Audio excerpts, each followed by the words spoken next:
Hello friends, আবার একটি গল্প নিয়ে ফিরে এলাম। গল্পটি আমার এক মামাতো ভাইয়ের মুখ থেকে শোনা। গল্পের নাম সাহেব ভূতের গল্প। আমার স্কুল জীবনের সময়টা কেটেছিল মামা বাড়িতে। মামা বাড়ির গ্রামটা ছিল গাছগাছালিতে ভরা। নদীর পাড় ঘেঁষে বাঁধা বন, বাঁশঝাড় বেশ একটা গা ছমছমে পরিবেশ তৈরি করেছিল। রাস্তাঘাট মোটেই ভালো ছিল না। এখানে থাকার সময়ই ঘটেছিল সেই ভূত দেখার ঘটনা। আমার সহপাঠী ছিল নাড়ু। ভালো নাম নাড়ুগোপাল। বরাবরই খুব ডানপিটে। ওর জ্বালাতে পাড়ার, গ্রামের, স্কুলের সবাই অস্থির। মনে ওর কোনো ভয় ছিল না। সবাই বলতো, শরৎচন্দ্র তোর কাহিনী শুনলে লালু বদলে নাড়ুই লিখতেন।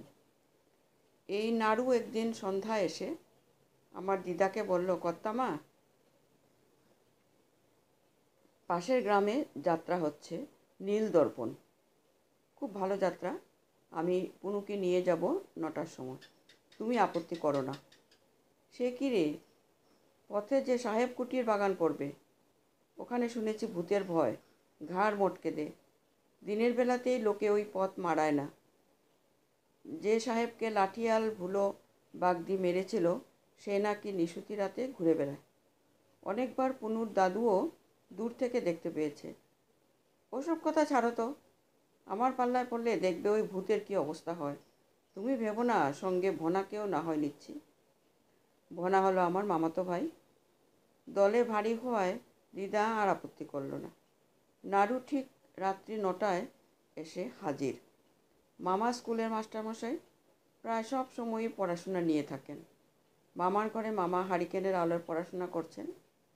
পা টিপে টিপে চললাম, যেন একটুও শব্দ না হয়। বাড়ি থেকে বের হতেই হাঁপ ছেড়ে বাঁচলাম। জ্যোৎস্না রাত, পথ সুন্দর দেখা যাচ্ছে। আমাদের প্রত্যেকের হাতে একটা করে লাঠি। 8 ঘন্টার পথ। যাত্রা শুরু হবে 10টায়। তারা কিছু নেই। আমরাও পৌঁছে গেলাম। যাত্রাও যথাসময় শুরু হলো।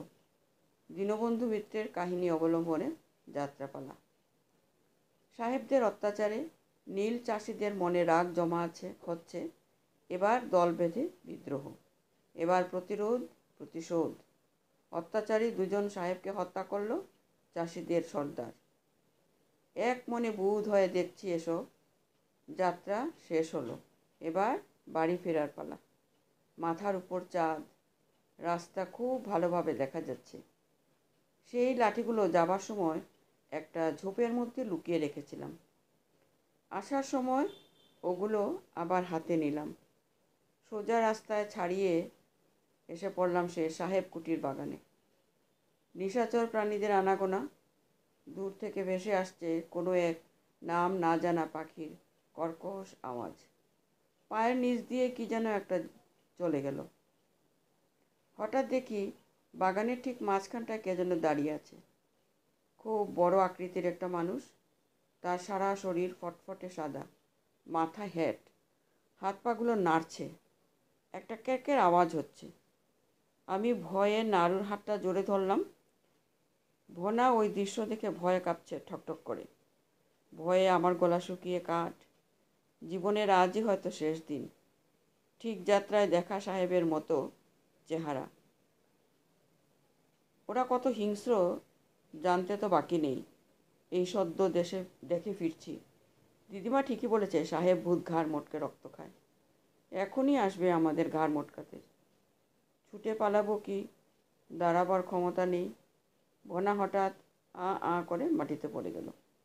এতক্ষণ চুপচাপ দাঁড়িয়ে সব কিছু দেখছিল নাড়ু। প্রথমটা হয়তো ও একটু ভয় পেয়েছিল। তারপর বলল, তুই ভোনাকে দেখ, আমি আসছি।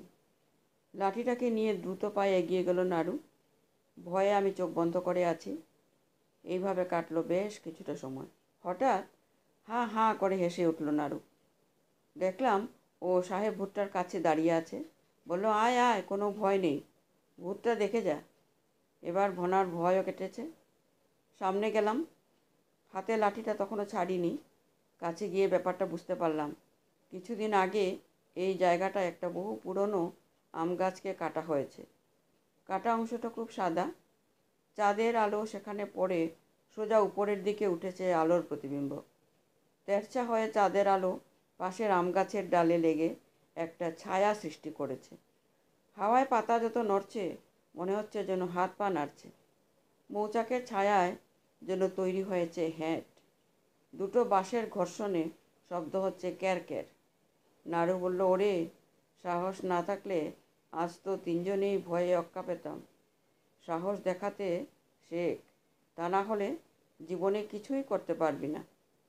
ভোর হয়ে আসছে, সকলে পা বাড়ালাম বাড়ির পথে। আজকের গল্প এখানেই শেষ করছি। নমস্কার।